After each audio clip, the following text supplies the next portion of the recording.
Studios. This is WOCA, Ocala, Gainesville, The Villages, 1370 AM, 96.3 FM, The Source.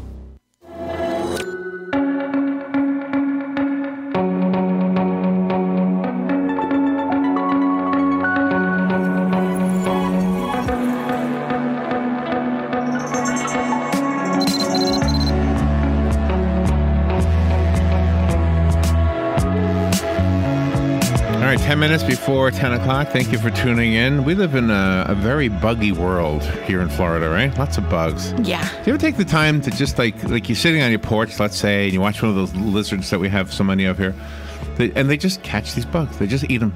Yeah, they do. The lizards on my porch look like they're smoking cigars. They grab and just eat them, right? It's amazing to watch. I was walking down. This is not an exaggeration. I was walking down the sidewalk, and a wasp flying at me dropped something. And because it saw me, I guess, and said, "Whoa!" And he got out of my way and then dropped something. I looked down, and it was a grasshopper. And I'm looking down at the grasshopper, and as I'm looking, the wasp lands on the concrete, just maybe a foot away from it, right? And I'm pointing it out. I'm saying, "Here you go. Here's your food. Here's the thing you dropped." And you know, it walked up to that dead grapshopper. It picked it up and flew away. Yeah. It's just an amazing world out there. How cool is that? We're in the week of Halloween, so it's appropriate that we use the word zombies now and then. Matt Simon is on the phone. He wrote a book called Plight of the Living Dead: What Real-Life Zombies Reveal About Our World and Ourselves. Matt is a science writer, and he specializes in zoology, particularly of the bizarre variety. Let's find out what this book is about, Plight of the Living Dead. Matt Simon. Good morning, Matt. And good morning to you. So I'm not a scientist, but I like to observe and say, whoa, that was cool. I don't have any conclusions about what I see. It's just amazing, the world around us that we kind of don't even notice unless you stop to look at it. Yeah, and you know what? I'll tell you that grasshopper that you came across had it easy because there are a lot of other critters out in the world that are getting zombified, in particular by wasps. It's a strategy that parasites have evolved over and over and over to really, and I don't exaggerate this, they're mind controlling their hosts in really precise, interesting ways. So, yeah, lucky to be the grasshopper in that sense. Okay, so explain why that happens. Why does that happen? And maybe even explain clearer what exactly is happening. Yeah, so, you know, the reasons vary from organism to organism. A lot of times it's about turning your host into a vehicle. Sometimes it's about providing food to your young.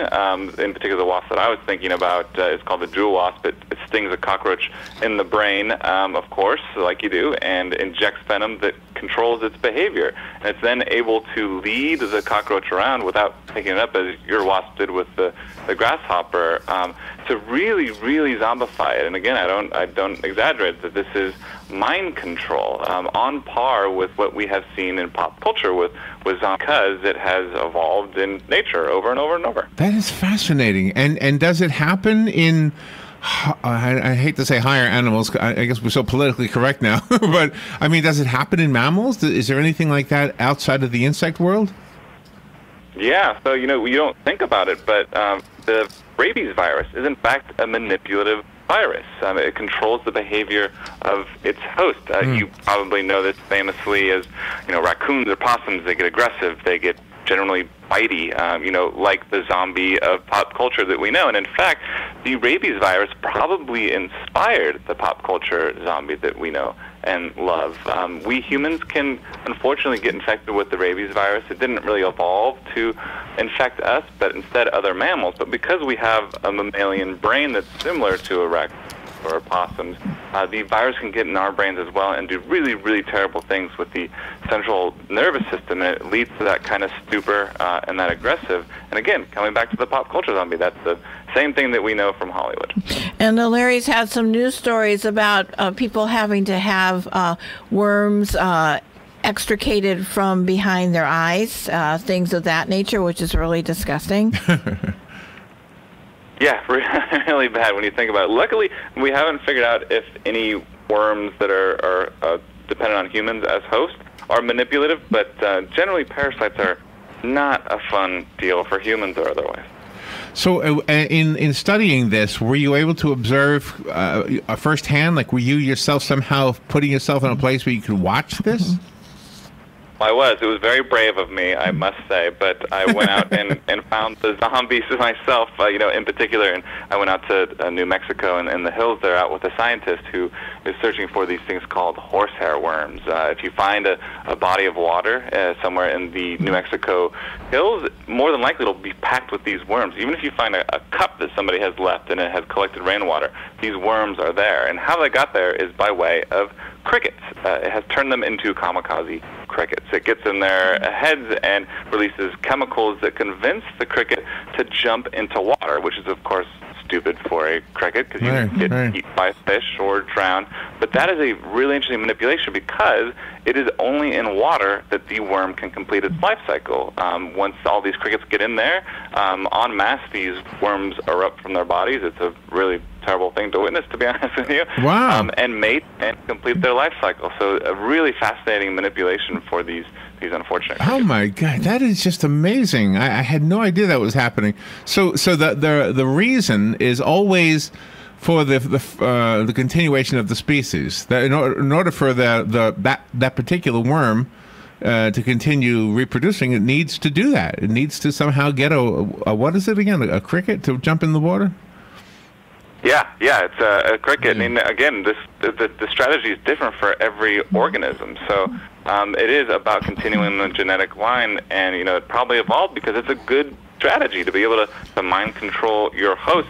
It's turned into a vehicle that you can then pilot around the ecosystem. It's a fascinating kind of manipulation that parasites have again evolved separately again and again and again. And you really get hands-on with things like this. We were told that you were that you're just one of a handful of humans that witnessed the mating ritual of the axolotl salamander.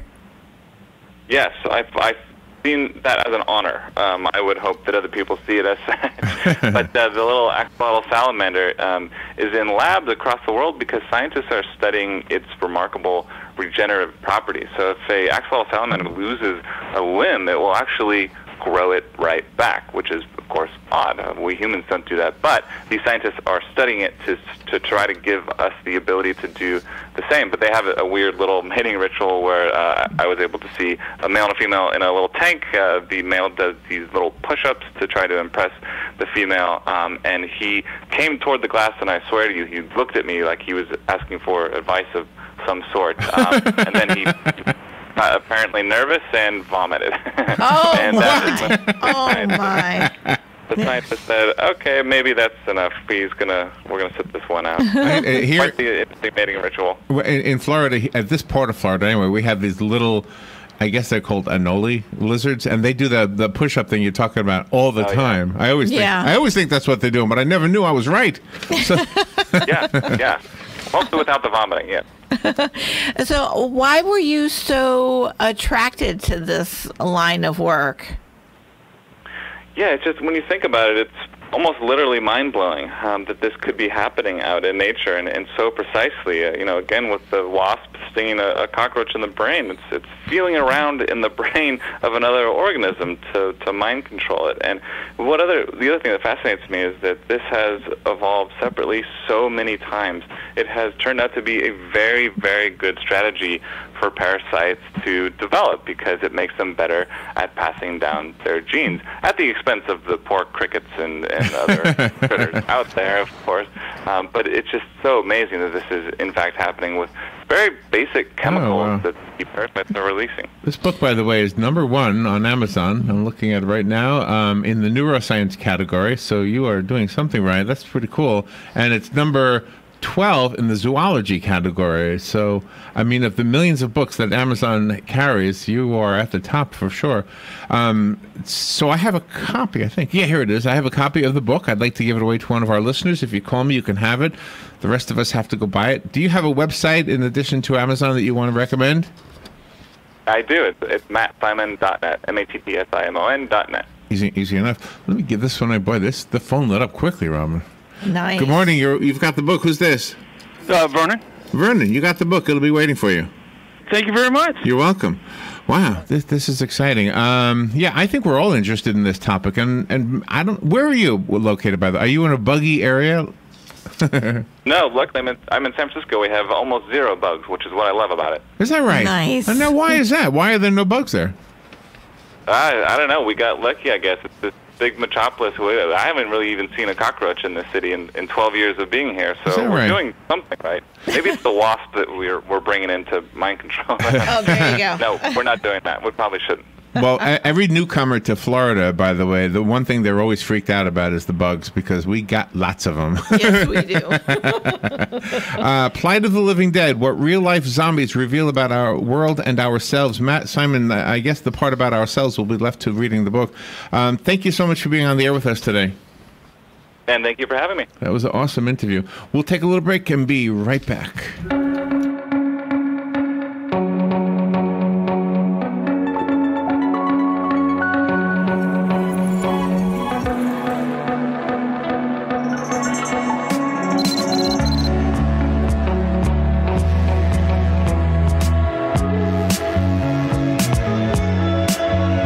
Broadcasting from the Paddock Mall Studios, this is WOCA, Ocala, Gainesville, The Villages, 1370 AM, 96.3 FM. The